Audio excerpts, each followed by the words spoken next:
Hello everyone. जैसा कि आप सब लोगों को पता ही है कि कोरोना वायरस के कारण या जिसे हम कोविड 19 भी कहते हैं, उसके कारण मार्केट्स बहुत गिर चुके हैं अपने नॉर्मल स्तर से। ना केवल इंडियन मार्केट्स बल्कि जो ग्लोबली जो सारे मार्केट्स हैं वो बहुत गिर चुके हैं।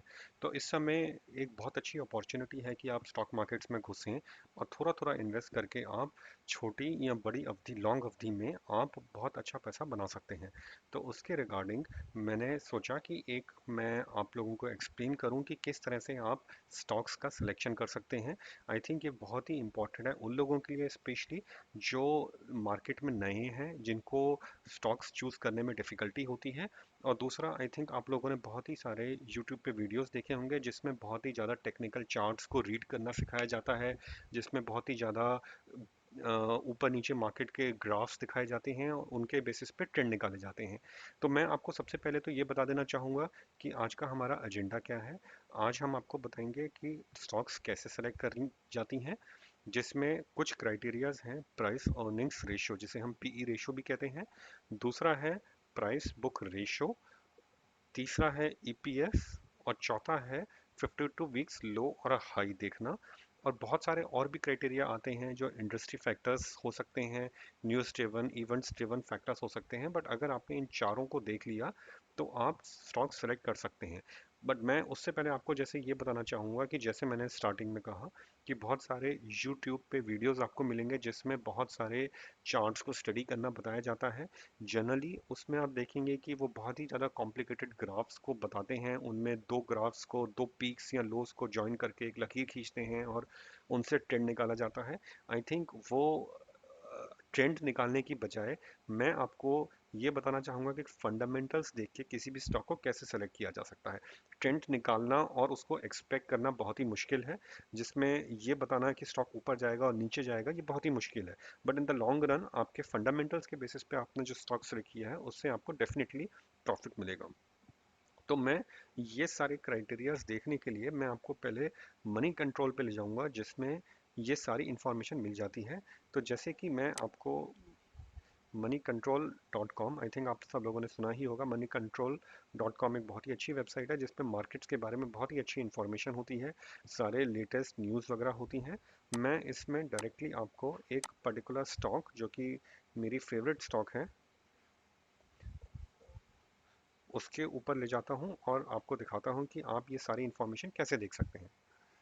आपने ऊपर टाइप किया रिलायंस, या नीचे आपको ऑप्शन दिखा देगा, आप उस पर क्लिक करेंगे तो रिलायंस इंडस्ट्रीज के स्टॉक्स की डिटेल्स आपको दिखाने लग जाएगा।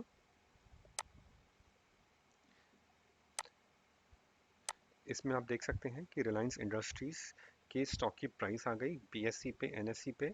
इसमें आपको आज का लो और high, today's L and H, इसका मतलब आज का लो और हाई का प्राइस दिखा दिया, 52 वीक्स लो और हाई का प्राइस दिखा दिया। और नीचे आ जाते हैं,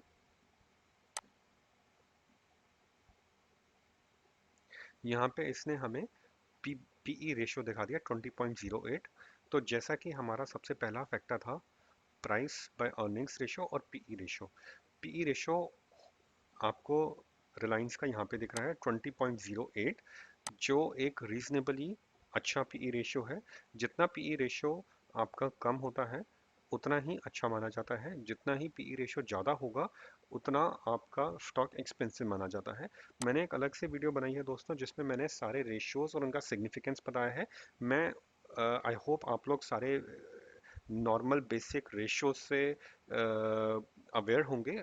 लेकिन अगर आपको लगता है कि आप और ज़्यादा इन डेप्थ नॉलेज लेना चाहते हैं उन रेशियोज के बारे में, तो मेरा दूसरा वीडियो आप देख सकते हैं मेरे यूट्यूब चैनल पे। तो इसमें पीई रेशियो आपको मिल गया रिलायंस का 20.08, जो कि एक अच्छा रेशियो माना जाता है। हमारा दूसरा क्राइटेरिया है प्राइस बुक रेशियो, जो कि 1.83 है रिलायंस के केस में। ये भी एक बहुत ही अच्छा रेशियो है। तो प्राइस बाय बुक और प्राइस बाय अर्निंग्स रेशियो जितने कम होंगे उतना ही स्टॉक को चीप कहते हैं और अच्छा कहते हैं।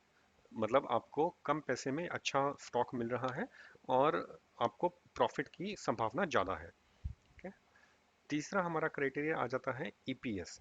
हमें सिर्फ ये नहीं देखना है कि स्टॉक सस्ता है, हमारे लिए बहुत ही ज़्यादा इम्पोर्टेंट है कि स्टॉक में आगे पोटेंशियल कितना ज़्यादा है, आगे वो कितना पैसा कमा सकता है या आज की तारीख में वो कितना पैसा कमा रहा है।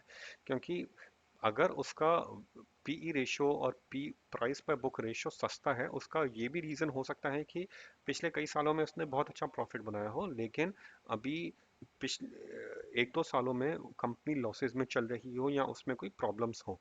तो इसीलिए सिर्फ पीई रेशियो और प्राइस पर बुक रेशियो को देख के आप एक स्टॉक को सिलेक्ट नहीं कर सकते। ये बहुत ही इंपॉर्टेंट है कि आप ईपीएस भी देंगे। ईपीएस मतलब अर्निंग पर शेयर कि ईपीएस कितना है, 58.19।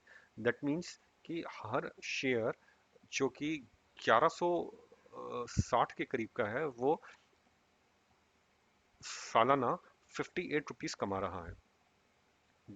तो ये पीई रेशियो इससे पता चलता है। और आप इसको दूसरी कंपनीज के ईपीएस से कंपेयर करके आप ये जान सकते हैं कि हम रिलायंस का शेयर, रिलायंस की कंपनी पर शेयर अच्छा रिटर्न दे रही है, दूसरे कंपनी पर शेयर अच्छा रिटर्न दे रही है। तीसरा क्राइटेरिया है 52 वीक लो और हाई। तो अगर आप ऊपर जाएंगे, यहाँ पे आपको दिखेगा 52 वीक लो और हाई। इस स्टॉक का 52 वीक लो है 875 और 52 वीक हाई है 1617। आई थिंक ये जानना बहुत ही इंपॉर्टेंट है, क्योंकि अगर आप आज की तारीख में अगर पैसा इन्वेस्ट करते हैं तो एक शेयर खरीदने के लिए आपको 1165 रुपये लगाने पड़ेंगे। और आपको ये 52 वीक लो और हाई से आपको ये पता चलता है कि मैंने 1168 रुपीज़ लगा के कल को ये शेयर 1600 रुपीज़ तक जा सकता है। और इसका डाउन साइड भी आपको पता चल जाता है कि कल को आपने 1168 रुपीज़ लगाए तो इसका डाउन साइड है 875 रुपीज़। तो आप देख सकते हैं कि इसका अपसाइड ज़्यादा है और डाउन साइड इसका कम है। तो ये आपको एक पता चल जाता है कि इसमें कितना पोटेंशियल है स्टॉक में। तो आपको रिस्क पता चल गया डाउन साइड देख के, और आपको अपसाइड देख के ये पता चल गया कि इसमें ग्रोथ पोटेंशियल क्या है। तो इसीलिए बहुत ही ज़्यादा इंपॉर्टेंट हो जाता है। और जनरली जनरली मैं इन्हीं चारों स्टॉक क्राइटेरियाज को इवेल्युएट करके सिलेक्ट करता हूँ कि मेरे को कौन सी स्टॉक में इन्वेस्ट करना है। लेकिन बहुत सारे और फैक्टर्स भी हो सकते हैं जो शॉर्ट टू मीडियम टर्म में इम्पैक्ट कर सकते हैं, जैसे कि इंडस्ट्री। अगर कोई इंडस्ट्री पे ऑलरेडी बहुत ज़्यादा प्रेशर है, तो हो सकता है कि आप बहुत सारे रेशियोज देखें बट उसके बाद भी आपको उस स्टॉक में प्रॉफिट ना मिले। जैसे जनरली एविएशन में आप देखेंगे बहुत सारी कंपनीज लॉस में जा रही हैं, बिकॉज एविएशन में कॉस्ट प्रेशर्स बहुत ज़्यादा हैं।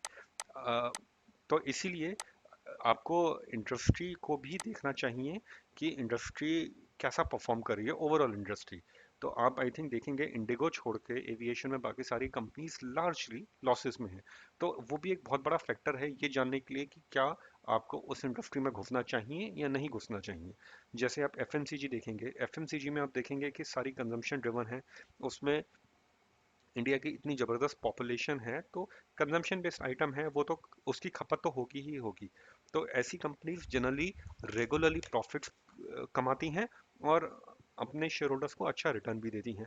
तो इसीलिए आप ये देख सकते हैं कि एफएमसीजी सेक्टर में निवेश करना ज़्यादा बेहतर सिद्ध हो सकता है इन द लॉन्ग रन। और न्यूज़ ड्रिवन भी हो सकता है, कोई किसी कंपनी की अच्छी न्यूज़ आ गई या कुछ केस जीतने या हारने पे, या फिर कोई प्रोडक्ट में कंप्लेंट आ गई, तो ऐसी न्यूज़ ड्रिवन चीज़ों से भी स्टॉक प्राइसेस बहुत ज़्यादा फ्लक्चुएट करते हैं।